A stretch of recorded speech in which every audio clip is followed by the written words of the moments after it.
ちなみに彼女はいる。 Right now, there are 240 official manga chapters for Rent a Girlfriend. Quite a lot of chapters, right?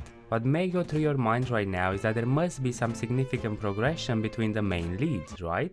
I mean, come on, 5 years of serialization, they must have definitely dropped the renting act. It was clear they had feelings for each other 30 chapters in. A confession must have been in the works at least, right? Well, that's the thing. Nothing has really happened in over 150 chapters. The mangaka also seems like he's lost his mind, drawing Chizuru in different places around his house and calling her his girlfriend. What the hell is happening, man? How much milk does this cow have? I've never seen a manga more milk than Rent a Girlfriend, never in my fucking life. 240 chapters of baiting and switching and no character development and no plot progression whatsoever. Yet, I think the manga kind of slaps. Yeah, it kind of slaps. I don't even think it's one of those that's so bad it's actually good kind of series. I think it's genuinely entertaining. Sure, it's not compelling like My Home Hero, for example, a manga I binge 9 volumes of in a day. Rent a Girlfriend is definitely more on the cringe and what the fuck dude kind of spectrum. I mean, Kazuya is a walking talking L. More often than not, I find myself talking to my monitor whenever Kazuya does something stupid, which is all the time. I'm shouting things like, "My guy, please stop it. Come on, you can't do that shit again. These are the emotions this guy awakes in me. He's disgusting, annoyingly dumb, his decisions are questionable at best. If he went to a brothel, half of his problems would have been solved. He's selfish, weird as fuck, but he's still a person who strives for improvement. And that makes him kind of human.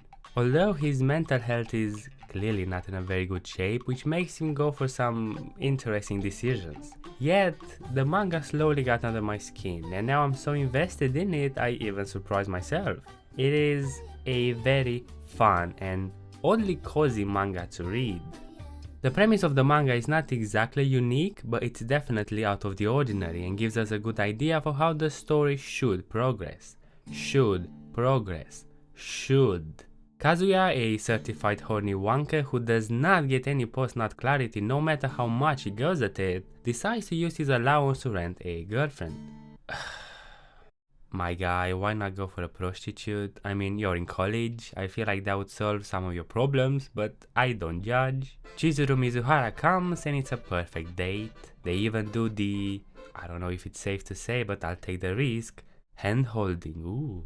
And Kazuya thinks, holy shit, this girl actually likes me. But when he checks the other reviews on Chizuru, surprise surprise, it was all just an act. Even though he specifically paid for an act. He gets mad and proceeds to take it out on Chizuru the next date. She snaps back at him for obvious reasons and oh, coincidentally his grandma just collapsed in the hospital. They rush to the hospital together and coincidentally their grandmas know each other. They also coincidentally happen to live right next to each other. And you know how this works, tied together by coincidence. Oh, and Kazuya also told his grandma and parents that Chizuru is his real girlfriend. No biggie, I'm sure that's gonna get sorted soon. It doesn't, that's the plot. That's actually the plot. Kazuya keeps on renting Chizuru to act as his girlfriend in front of his grandma and parents and later in front of his friends too because, of course, you have to go all the way. And throughout this act, they develop feelings for each other. As the series moves on, the renting part doesn't stop when it really should have, and at first, that didn't sit well with me and came off as kind of ridiculous, but I chose to view the renting you thingy as staying with you, right? Since the concept of the manga is about renting and stuff. It doesn't bother me that much, yeah, it still feels weird that he's paying for her, but I guess that's the consequence of the premise. Once the renting is over, the story is over.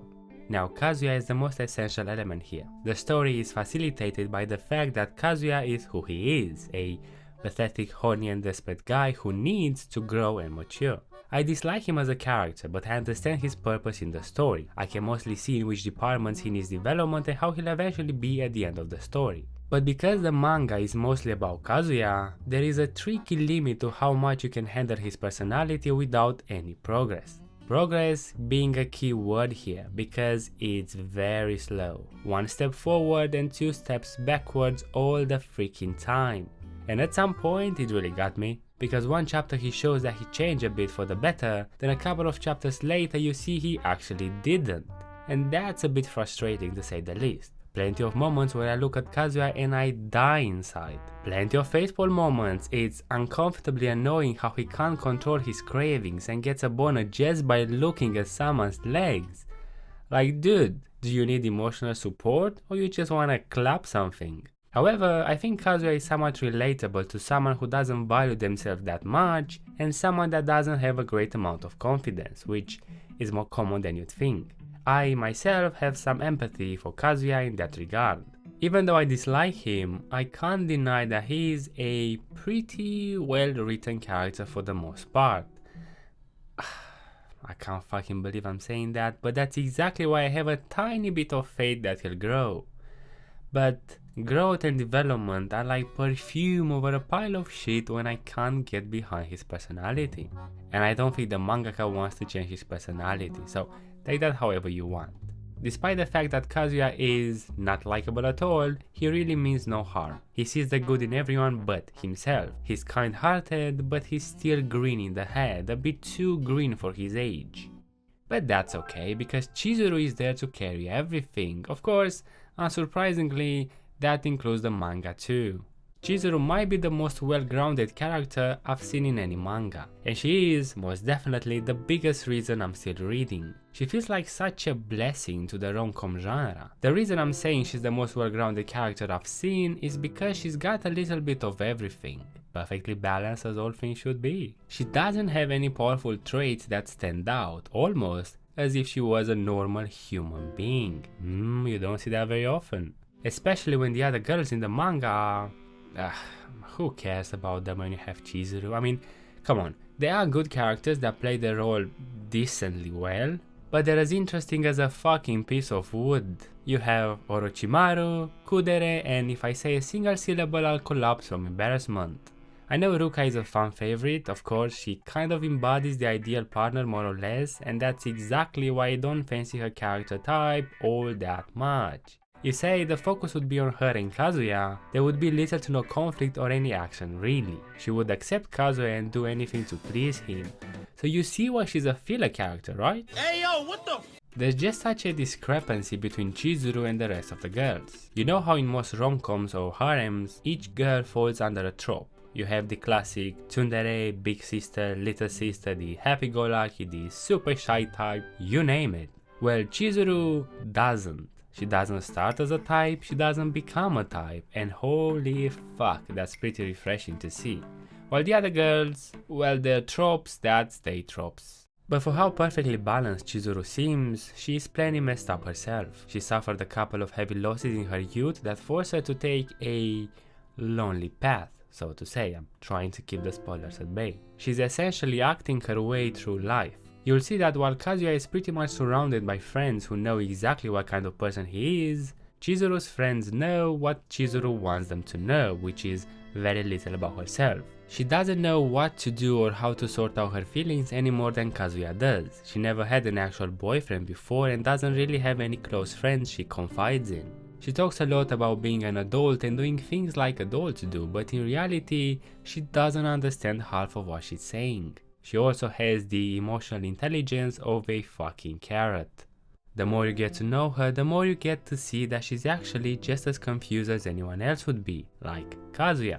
The only advantage or disadvantage Kazuya has is that we can see his thoughts. We are more in his mind than we are outside of it, and so, when changes occur, if they occur, it doesn't come off as a surprise but as something to be expected. Chizuru doesn't have that. And so her low moments hit harder, her high moments shine brighter. I should become a fucking poet. There are a few moments when Kazuya acts like a normal person around Chizuru, casually having a cup of coffee at a dinner place talking about stuff that isn't their rental relationship. Those are honestly my favorites. Of course, Kazuya is still horny and that's kinda meh, but these moments come off as so fucking genuine. And I guess that's the reason as to why I find the manga so cozy to read. The art style plays into this too, which is funny because for the most part it looks like a fucking draft. Seriously, there are pages where I'm like, yo, is this a sketch? But some have really stunning art too. I'm not saying it as a negative, it's actually inviting to look at and I sort of prefer the rougher art style. I think it just works better for the atmosphere of the manga. It kind of complements this cum stain of a protagonist. The fucking Kazuya, man, I think I low-key love him. He's just so entertaining to follow, he's cringe and annoying for the most part, but I'm rooting for him to grow and become a better man. He's part of what makes reading this manga so addictive. Once I read the first chapter, I just couldn't stop. It may be a manga where jack shit happens, but my god, it's so entertaining. And who doesn't want to be entertained? I'll watch Kazuya's career with great interest, and I think you should too.